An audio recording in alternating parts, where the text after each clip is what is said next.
संतान के रूप में कौन आता है? पूर्व जन्म के कर्मों से ही हमें इस जन्म में माता पिता, भाई बहन, पति पत्नी, प्रेमिका, मित्र शत्रु, सगे संबंधी इत्यादि संसार के जितने भी रिश्ते नाते हैं सब मिलते हैं, क्योंकि इन सब को हमें या तो कुछ देना होता है या इनसे कुछ लेना होता है। वैसे ही संतान के रूप में हमारा कोई पूर्व जन्म का संबंधी ही आकर जन्म लेता है, जिसे शास्त्रों में 4 प्रकार का बताया गया है। 1. अरणानुबंध पुत्र। पूर्व जन्म का कोई ऐसा जीव जिससे आपने ऋण लिया हो या उसका किसी भी प्रकार से धन नष्ट किया हो, वह आपके घर में संतान बनकर जन्म लेगा। वह अपना धन बीमारी में या व्यर्थ के कार्यों में तब तक नष्ट करेगा जब तक उसका पूरा हिसाब न हो जाए। 2. शत्रुपुत्र। पूर्व जन्म का कोई दुश्मन आपसे बदला लेने के लिए आपके घर में संतान बनकर आएगा। बड़ा होने पर वह माता पिता से मारपीट, झगड़ा करेगा या उन्हें सारी जिंदगी किसी न किसी प्रकार से सताता ही रहेगा।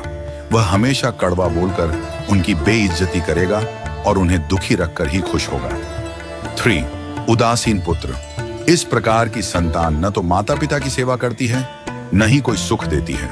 वह उन्हें उनके हाल पर मरने के लिए छोड़ देती है। विवाह होने पर यह माता पिता से अलग हो जाते हैं और उनकी चिंता नहीं करते। 4. सेवक पुत्र। पूर्व जन्म में यदि आपने किसी की खूब सेवा की है तो वह अपनी की हुई सेवा का ऋण उतारने के लिए आपकी सेवा करने के लिए पुत्र बनकर आता है। जो बोया है वही तो काटोगे।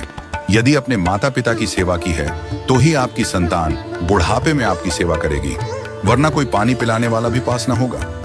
आप यह न समझें कि यह सब बातें केवल मनुष्य पर ही लागू होती हैं। इन 4 प्रकार में कोई भी जीव आ सकता है। यदि आपने किसी गाय की निस्वार्थ भाव से सेवा की है तो वह भी पुत्र या पुत्री बनकर आ सकती है।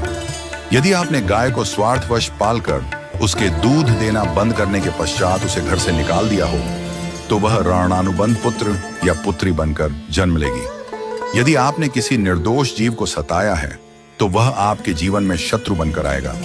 इसलिए जीवन में कभी किसी का बुरा न करें, क्योंकि प्रकृति का नियम है कि आप जो भी करोगे उसे वह आपको इस जन्म में या अगले जन्म में 100 गुना वापस करके देगी। यदि आपने किसी को 1 रुपया दिया है तो समझो आपके खाते में 100 रुपया जमा हो गए हैं। यदि आपने किसी का 1 रुपया छीना है तो समझो आपकी जमा राशि से 100 रुपये निकल गए। जरा सोचिए, आप कौन सा धन साथ लेकर आए थे और कितना साथ लेकर जाओगे? जो चले गए वे कितना सोना चांदी साथ ले गए? मरने पर जो सोना चांदी धन दौलत बैंक में पड़ा रह गया, समझो वह व्यर्थ ही कमाया। औलाद अगर अच्छी और लायक है तो उसके लिए कुछ भी छोड़कर जाने की जरूरत नहीं है, वह खुद ही कमा लेगी। और औलाद अगर बिगड़ी या नालायक है तो उसके लिए जितना भी धन छोड़कर जाओ वह चंद दिनों में सब बर्बाद करके ही चैन लेगी। मैं, मेरा, तेरा और सारा धन यहीं का यहीं धरा रह जाएगा, कुछ भी साथ नहीं जाएगा। साथ यदि कुछ जाएगा भी तो सिर्फ अच्छे बुरे कर्म ही साथ जाएंगे। इसलिए जितना हो सके नेकी करो, सत्कर्म करो।